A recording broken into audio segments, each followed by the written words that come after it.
Allô, bonjour, c'est votre sœur. Que Dieu bénisse les femmes.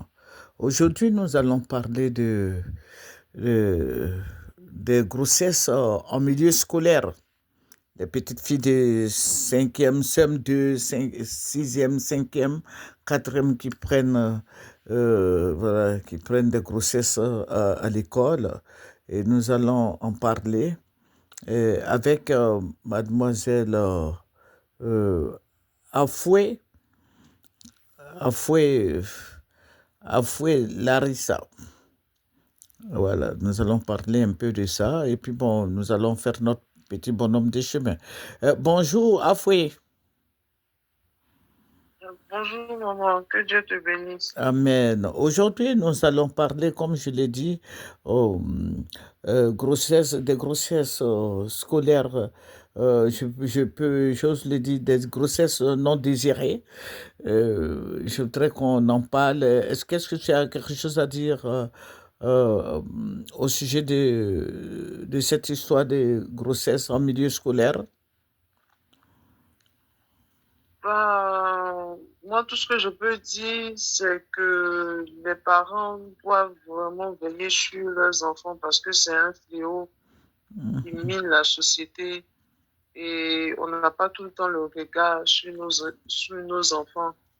Entre les entrées, les sorties, on ne sait pas qu'est-ce qu'ils font. Mhm, Donc, en gros, vraiment veiller sur eux, mhm. quitte à mettre des personnes dans leurs écoles, je sais pas, mais faire tout son possible, en gros, et puis bien encadrer les enfants, les conseiller sur les effets néfastes, sur les causes et les conséquences. Parce que, bon, Voilà. parce qu'il y a quelqu'un comme ça qui me disait que il a un ami qui avait pris un répétiteur pour ses deux filles et le répétiteur l'a enceinté les deux petites. Les deux petites, il y a une qui était en quatrième et puis sa petite sœur était en sixième. Qu'est-ce que tu en penses de cette histoire-là? C'est un drame, ça. Oui, c'est un drame. Exactement. Bon, c'est tellement sensible parce que, bon, en gros, le répétiteur, il est là pour encadrer l'enfant. On se dit pas que il a ses idées derrière la tête ou, bon, on ne sait pas. Parce que l'être humain, il est fait de conscience. Mais d'une autre part aussi, il y a son inconscient qui parle.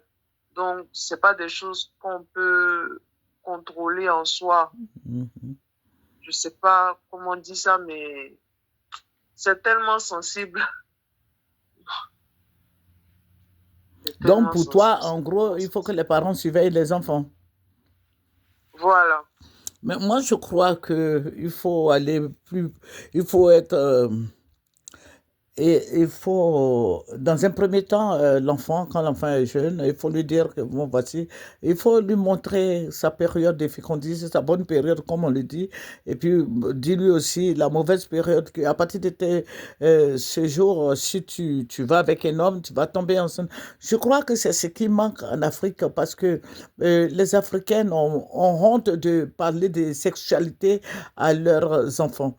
Parce que tout ça, là, ça va dans le même sens. Il faut leur enseigner, il faut leur inculquer cette éducation. Ou bien tu achètes des pilules, tu lui donnes. Mais sinon, on ne sait jamais. Elle peut prendre une grossesse comme ça en milieu scolaire, en pleine année scolaire, la petite peut tomber enceinte. Moi, j'encadrais une petite là, et cette petite qui s'appelle, bon, j'étais son nom, mais je donne un nom comme ça, Merveille. Cette petite, très intelligente, qui était dans une école de la place à Cocody. Et une fois, elle était venue avec euh, la fille à ma camarade, elles sont venues me voir pour que je prie pour elle. Oh, la petite, elle était enceinte. Elle était enceinte de 3 mois. Et qu'est-ce qui va se passer? Elle va, elle va voir son petit gars qui est à l'université. Là, il est en médecine. qui lui fait un curettage, Dieu merci, elle s'en est sortie. Mais je dis, la chance n'est pas donnée à tout le monde comme ça. Vous voyez, les petites filles, il faut leur enseigner, inculquer une éducation valable. Il faut leur dire que oui, la sexualité, c'est bon, mais il faut leur enseigner certaines choses. Vraiment, je tiens à dire merci à mademoiselle Afoué, Raïssa. Ah, voilà, que Dieu te bénisse. Merci pour ton intervention. Et nous allons revenir sur le même sujet demain. Au revoir.